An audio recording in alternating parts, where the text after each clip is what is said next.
The Carenage Homework Center was opened last week, and to tell us more about those and also the restoration of historical buildings, we have Project Manager 2 and architects Helena, Lere and Marlon Charles. Welcome. Hi, morning. Good morning. Morning. Now, UDECOTT is now focusing on community-based projects, and we've seen a lot of work being done. For instance, the Carenage Homework Center, it has been completed. So my question is, what really would have gone into it and how long? Did it start from scratch? Or was it rehabilitation to the actual building itself? Well, the Carenage Homework Center is I should correct that. It's not only the Carenage Homework Center, it's the Carenage Homework Center and Police Youth Club. Okay. Yes, so it was, it's located on Constabulary Street in Carenage, and this was actually former site of the old Carenage police station.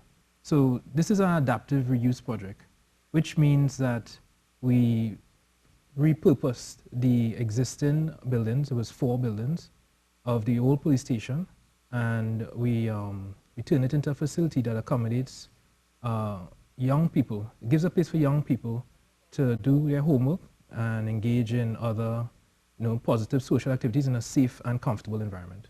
How long did it take? It took 6 months. Really? Yes, it started in mid-September, and we recently completed it in February. So it was opened last week, Saturday. And what are some of the other community-based projects you've been engaged in? Well, there's a number, and I just have to say that typically UDECOTT is known for mega projects such as the Brian Lara Cricket Academy, but we have diversified our portfolio to include these community-based projects. So we have already opened a number of community centers in communities like Mount Lambert, Pleasantville, New Village, Akbar Trees, Blanchishes. So we've done a number of those. We have on stream a number of our sporting facilities in Digger Martin and also Moruga. There's recreational grounds in West Shore, and I think the other one is in Pleasantville again. Wow. And then we have a number of projects in Tobago, such as the Old Grange Police Station. There's the Roxborough Fire Station, Roxborough Admin Complex. So we're doing a lot of work around the country. You all have been quite busy because, I mean, this is a number of projects. How has your schedule been? Well, it's hectic. Yes, I would imagine. Yeah, we are doing a lot of work in-house. So Helena and myself are architects, and we are designing certain projects. Okay. Yeah. All right, so Helena, how is the renovation work on the Red House progressing at this time? Well, we're trying our best to meet the schedule, the deadline of November 2018. The Prime Minister recently did a tour of the facility, and he is quite pleased with the progress so far. Of course, with the restoration project, there are a lot of unforeseen problems that can arise, and that could cause delays. So we're hoping that that doesn't happen. So far we are on schedule, you would say? Yes. Okay. Correct. How important do you think it is really to preserve these historical buildings? Well, I think it's important to our history as a country, as people, to know where we've come from, where we're going to. Also, these buildings were built with quite high standards. They're very strong. Once they're in good condition, they're very beautiful. They take advantage of natural light, classic proportions, good spatial planning. So it's always good to have them. They're quite beautiful. It's great to have them and keep them around. What aspects of the Red House do you think we will be preserving?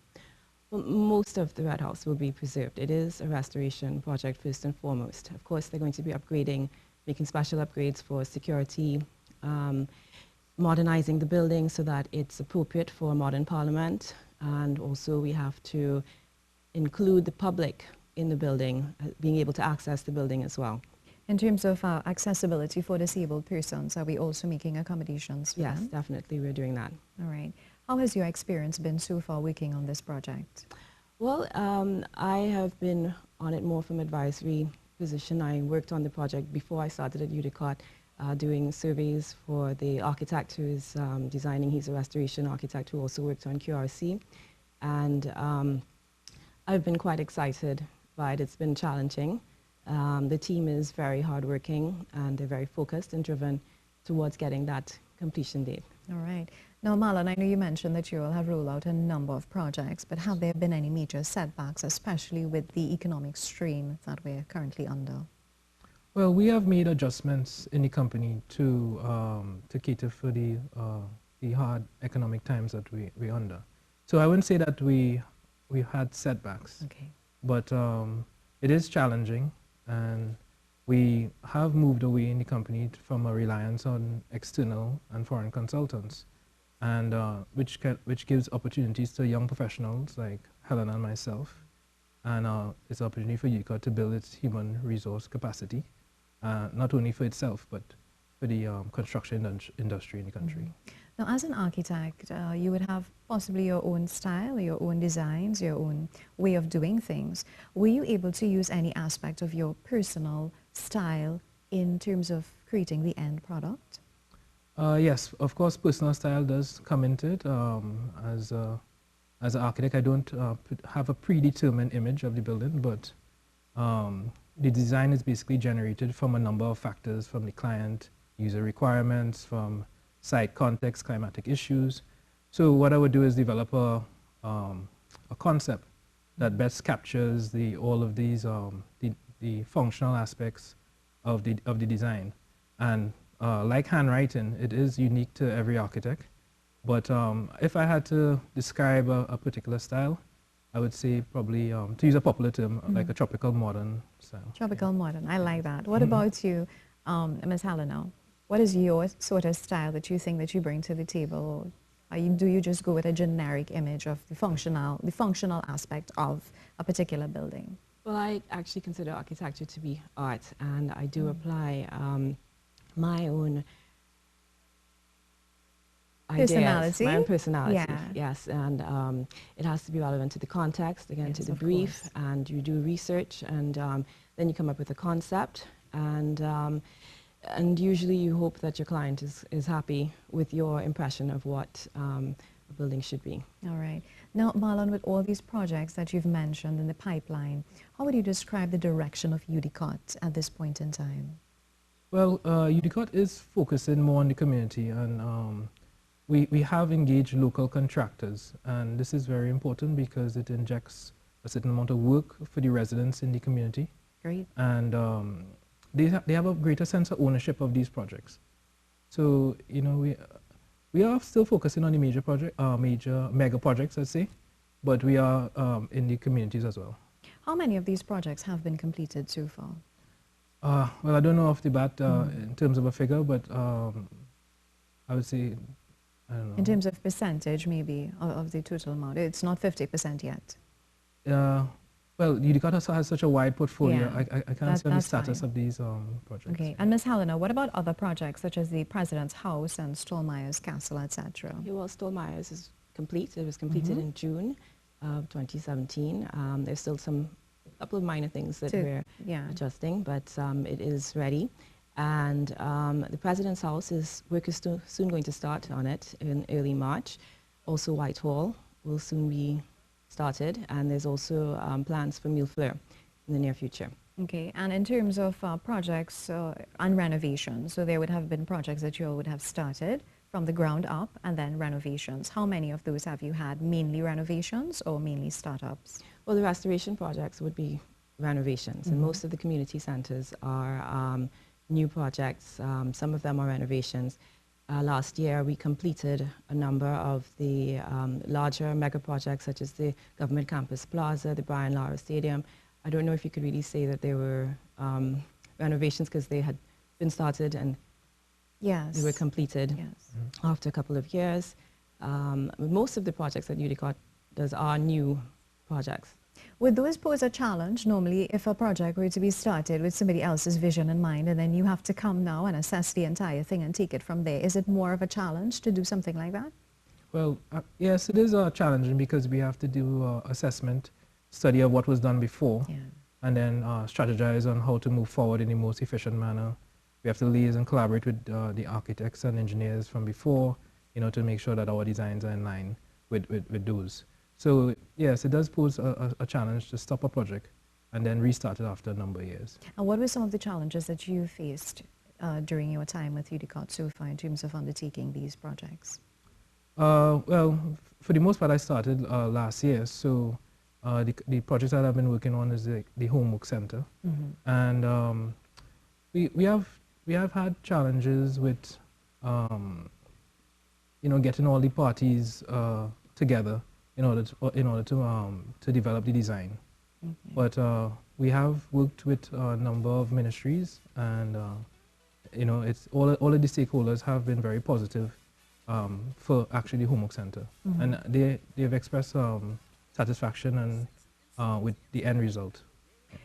In what instances is it more economically wise to go with starting a project from scratch as opposed to doing restorations? Well, it's by project it varies, but these old historic buildings were built very well. They were built to last with durable materials. So in the case of the Homework Center, it was more economical for us to use the existing structure, which was very strong, and renovate. I don't think we would have been able to achieve the quality of spaces for the Homework Center within the budget if we had started from scratch, if we had demolished or started from scratch. Yes. Wow, that's very interesting. And Ms. Helena, when did you actually become interested in architecture? Oh, actually, I've been interested in design and architecture from the time I was about 11 or 12.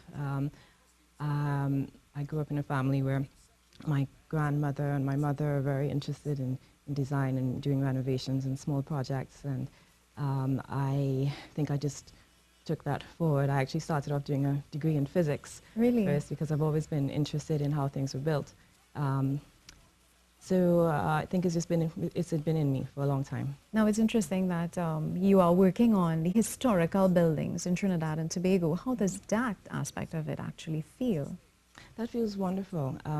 I've had the opportunity to tour quite a number of, especially since working at UDECOTT, quite a number of the old buildings, some of the Magnificent Seven, and these buildings, as I said before, they're really beautiful, and I'm very pleased to be a part of being able to restore them and to maintain them for future generations of Trinidad. What is your vision? Where do you see yourself in the future? Well, as an architect, I would like to continue to contribute to the community, to the built environment around me, to develop my skill.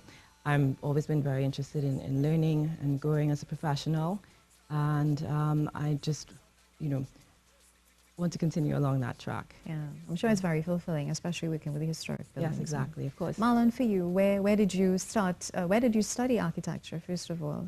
Well, I studied architecture in the University of Arizona. This is in Tucson. As you know, there's no architecture program in Trinidad, so all the architects have to study abroad. Abroad. But that kind of adds to the variety of approaches that we see in our built landscape. Well, it's interesting because you study abroad, and yet your image is tropical modern. Yes, like Helena said, I draw my design concepts from the environment and the context. Yeah. So we live in a tropical environment. So yes. Quite interesting. Closing comments. What would you like to see? Well, as I've said before, we are doing community-based projects. We're looking at things at the smaller scale and the larger scale. We're trying to engage local contractors. We're trying to do collaboration with all the state agencies and stakeholders. So we are working together for nation building. That's the purpose. All right, great. It was such a pleasure chatting with you all this morning. Thank you so much for being here. Thank you. Thank you.